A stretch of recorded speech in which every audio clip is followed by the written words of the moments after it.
Hi guys, welcome to my YouTube channel.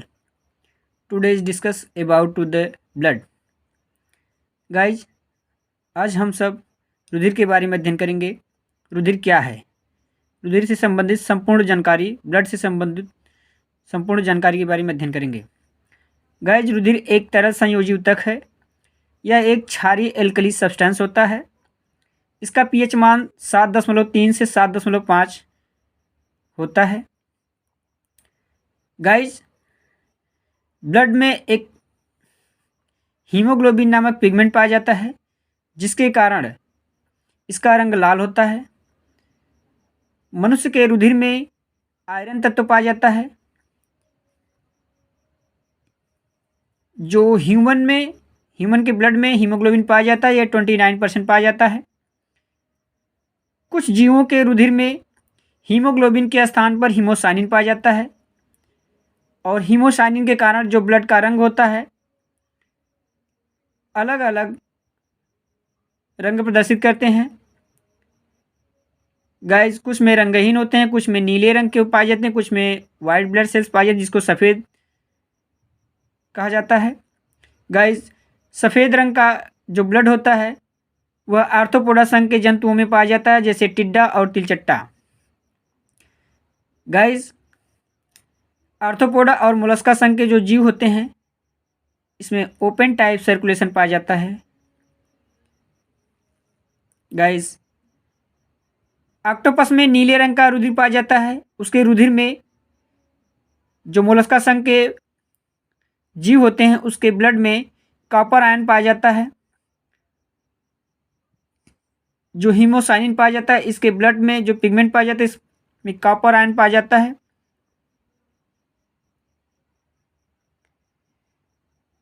Guys, Herdmania के रुधिर में बेनेडियम तत्व पाया जाता है। हर्डमानिया आपके यूरोकार्डेटा संघ का जंतु है, जो समुद्र में पाया जाता है। इसके ब्लड में बेनेडियम तत्व पाया जाता है। गाइस, ब्लड की खोज कार्ल एंड स्टीनर ने 1902 ईस्वी में किया था। ब्लड के अंदर दो पदार्थ पाए जाते हैं, जिसमें रुधिर कणिकाएं पाई जाती हैं और प्लाज्मा पाए जाते हैं। गाइस, रुधिर कणिकाएं जो होती हैं ये 45% पाई जाती हैं ब्लड के अंदर, और प्लाज्मा 55% पाया जाता है। गाइस, जो ब्लड होते हैं, ब्लड कणिकाएं होती हैं, इसमें लाल रुधिर कणिकाएं जो होती हैं, इनकी लंबाई का व्यास 7.8 माइक्रॉन्स होता है। जो इसमें हीमोग्लोबिन पाया जाता है, इसका व्यास 7.8 माइक्रॉन होता है लंबाई में, और 2.3 माइक्रॉन इसके चौड़ाई का व्यास होता है। गाइस, जो हीमोग्लोबिन पाया जाता है, यह एक प्रकार का पिगमेंट भी है। लाल रुधिर कणिकाएं जो होती हैं, इनका जीवन काल 100 से 120 दिन तक होता है, और ये संख्या में 45 से 55 लाख प्रति घन सेंटीमीटर में पाई जाती हैं। गाइस, श्वेत रुधिर कणिकाएं जो होती हैं, इनका जीवन काल ये 20 से 25 माइक्रॉन व्यास में पाई जाती हैं। इनका जीवन काल 4 से 5 डेज होता है। ये संख्या में लगभग 9 से 10,000 प्रति घन मीटर सेंटीमीटर में पाई जाती हैं। गाइस, जो रुधिर प्लेटलेट्स है, इसको थ्रोम्बोसाइट्स भी कहते हैं। ये संख्या में 2 से 2.5 यानी 2 लाख से 2.5 2.5 लाख प्रति घन सेंटीमीटर में पाई जाती हैं। इसका जीवन काल या ये 7 डेज तक इनका जीवन काल होता है। गाइस, प्लाज्मा जो ब्लड में पाया जाता है, ये 55% पाया जाता है। इसमें 90% वाटर होता है, और ये हल्का पीले रंग का होता है। गाइस, प्लाज्मा जो होता है ये लिक्विड फॉर्म में पाया जाता है। रुधिर कणिकाएं जो होती हैं, इसमें लाल रुधिर कणिकाएं, श्वेत रुधिर कणिकाएं और रुधिर प्लेटलेट्स, ये सॉलिड फॉर्म में भी पाए जाते हैं। गाइस, प्लाज्मा में एंटीबॉडीज़ उपस्थित रहते हैं, और इसमें बिलिरुबिन पाया जाता है। बिलिरुबिन एक प्रकार का प्रोटीन भी है। गाइस, ब्लड का निर्माण मनुष्य के अस्थिमज्जा बोन मैरो में होता है। बोन मैरो ये अस्थियों में जो हड्डियां जो होती हैं उसके अंदर जो सुराख होते हैं, छिद्र होते हैं, उसमें एक सफ़ेद रंग का चिपचिपा तरल पदार्थ पाया जाता है जिसको हम मज्जा या अस्थिमज्जा कहते हैं, जिसके अंदर ब्लड का निर्माण होता है। गाइस, जो रुधिर होता है, इस रुधिर को 4 समूहों में बांटा गया है। Blood group A, blood group B, blood group A B, blood group O. Guys, रुधिर वर्ग की खोज कार्ल लैंडस्टीनर ने ही किया था। जो ब्लड है, ब्लड की खोज भी कार्ल लैंडस्टीनर ने ही 1902 ईस्वी में किया था।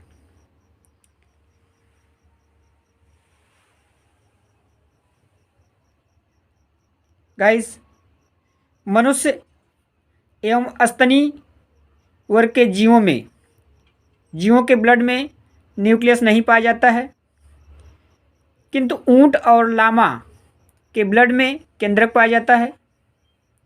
रुधिर वर्ग ए बी सर्वग्राही होता है। इसकी खोज कार्ल लैंडस्टीनर ने किया था। इसमें एंटीबॉडीज़ नहीं पाया जाता है। जो ब्लड ग्रुप ए बी होता है, इसमें एंटीबॉडीज़ नहीं पाया जाता है। रुधिर वर्ग ओ सर्वदाता होता है। इसकी खोज कॉस्टेला ने किया था।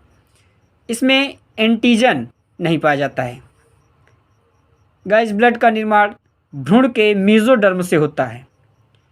जब एम्ब्रियो भ्रूण के अंदर बनता है तो उसके अंदर जो मेसोडर्म पाया जाता है उसी से ब्लड का निर्माण होता है। ब्लड को ब्लड बैंक में 30 दिन तक सुरक्षित रखा जा सकता है, उसमें सोडियम साइट्रेट पदार्थ मिलाकर।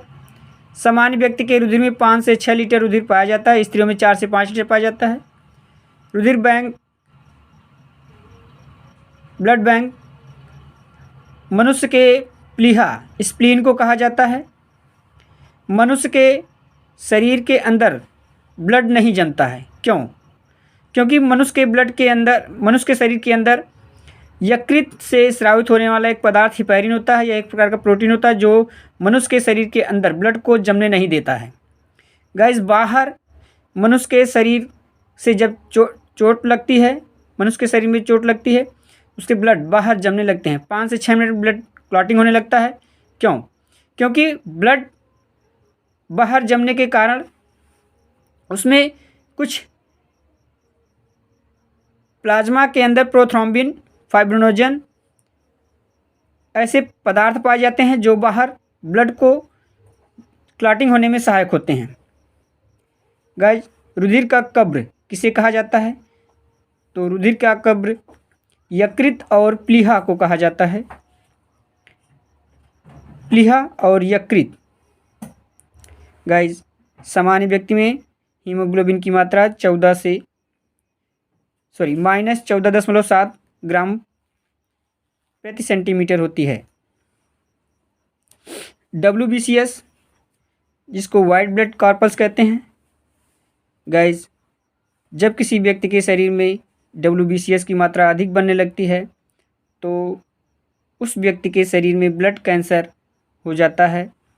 ब्लड कैंसर को ल्यूकीमिया नामक रोग से भी जाना जाता है।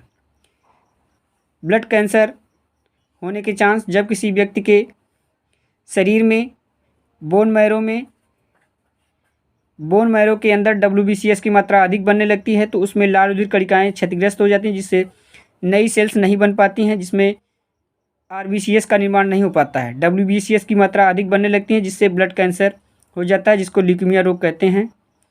और इसका पूर्ण रूप से इलाज न होने पर रोगी व्यक्ति की जान भी जा सकती है। गाइस, रुधिर में प्लेटलेट्स क्यों घटते हैं, कैसे घटते हैं, आइए इसके बारे में जानते हैं।